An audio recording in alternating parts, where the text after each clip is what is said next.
Welcome to Beyond Basics, Google Forms. Here are a few additional features that you can play with as you're getting to know Google Forms.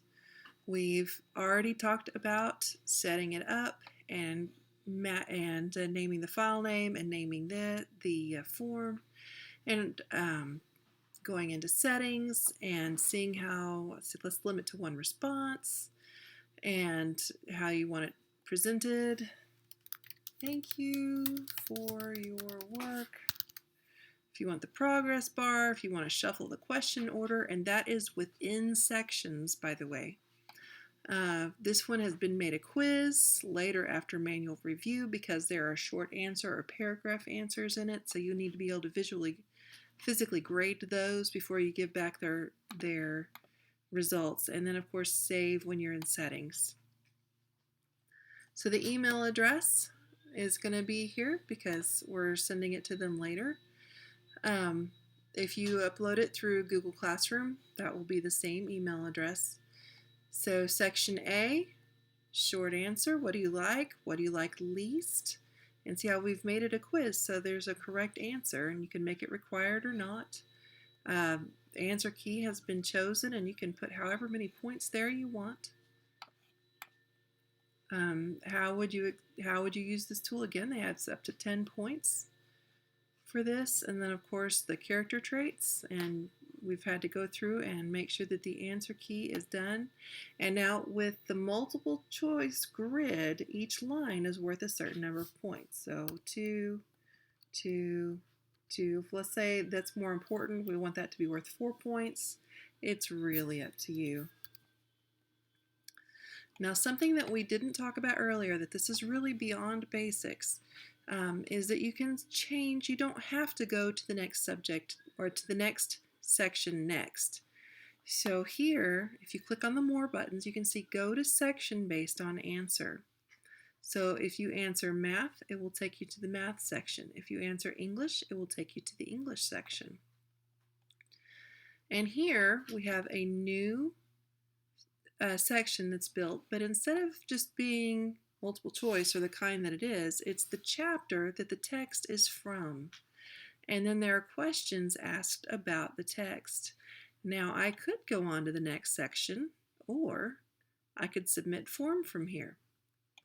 If I chose Math, I could come down here to the Math, and here I want you to see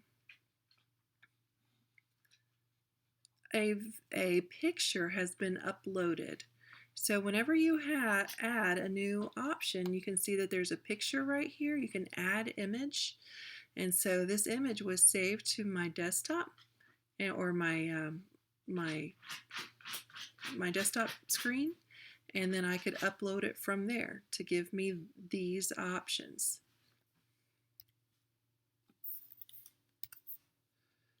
And then of course you'll have to pick which one is the correct answer and assign it a point value. Now, something that we haven't shown you before, again, this is beyond basics, is you can import questions from other forms that you have done. And just like with other things that you're uploading, if you don't see it pretty quick, you can come up here and type formula alpha. And so I can select these different, I can select the section, I can select the individual questions, I can select multiple questions, number of imports, and that will just bring them in so that you aren't having to create entirely new questions for things.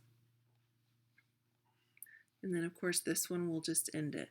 You can upload a YouTube video to show what's going on for next, and they can answer questions about that sort of thing. So, or art, you can upload an image and have them either make notes or you can ask them questions about it. You have all sorts of tools at your command.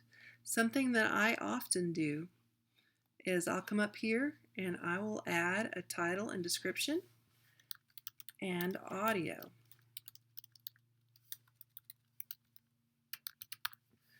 And so then I'll get the link to whatever so click the link. to listen to